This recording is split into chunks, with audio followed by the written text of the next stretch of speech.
Today, I want to talk about how things were lacking from a cybersecurity perspective at my previous position as a school district IT technician. When I first was hired on at the school, I was hired on as a building or campus tech. So basically, I was responsible for two schools or two high schools, which probably, I know total thousands of users. Prior to working at the school district, I worked in corporate. So corporate and the school district world are definitely two different worlds, night and day. You know, I'm used to dealing with big budgets in corporate and, more money available. School districts, a lot of times budget plays a major issue. So when I first was hired, the things that I noticed, they were running Windows 7 in 2017, which is fine, but there were a lot of unpatched and outdated Windows patches. I remember looking at some of the updates. There were probably about at least 100 or so updates that needed to be applied to these machines, which was really shocking, and it made me question and wonder, what were they doing for all of these years prior to me being hired? Like, was there no system admin? Did somebody just drop the ball on this? And I started to wonder, like, hey, what was the director and the supervisor doing? But that was just, I don't know, a red flag.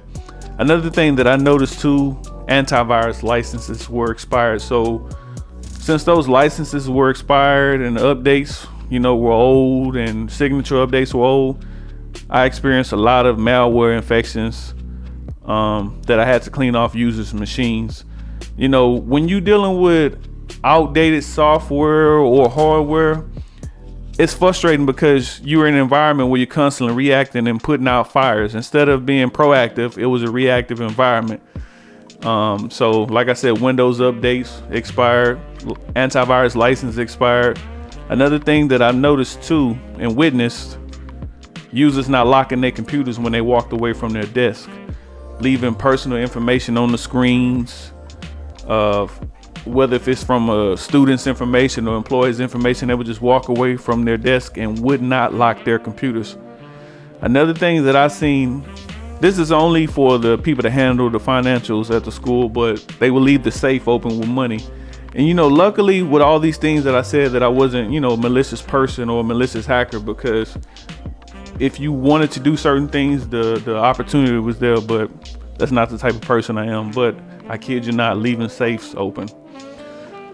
Also, sometime a user would not be in their office, but I had to work their ticket to fix their issue and they wouldn't be in their office. So sometimes they would just give you their password. So some of them had my district cell phone or my personal cell phone and say, hey, I'm not going to be in my office. Here's my password. Or they would, passing by in the hallways. Hey, whenever you go to my office, if you need to log in, just type this in. Here's my passwords. I quickly tried to shut that down because I didn't want to be in a situation to where if something happened, the user can say, hey, well, Mr. So-and-so knew my password. He could have did it. No.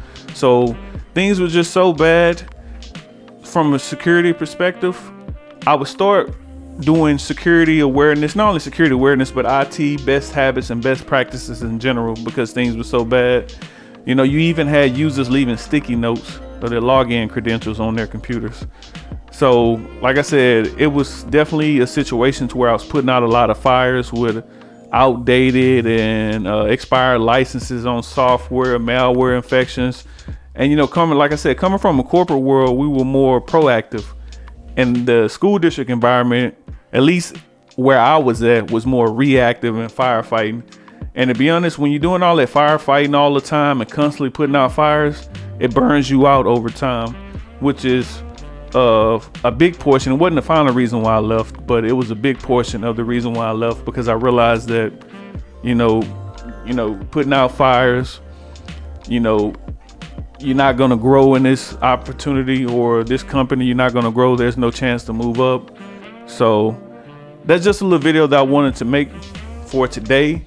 And if you or your organization or committing any of these violations, make sure you tighten up your security, do security awareness, have good security controls in place, patch your things. But that's all I wanted to make. Make sure you like, comment, subscribe, hit the bell notification. Until next time.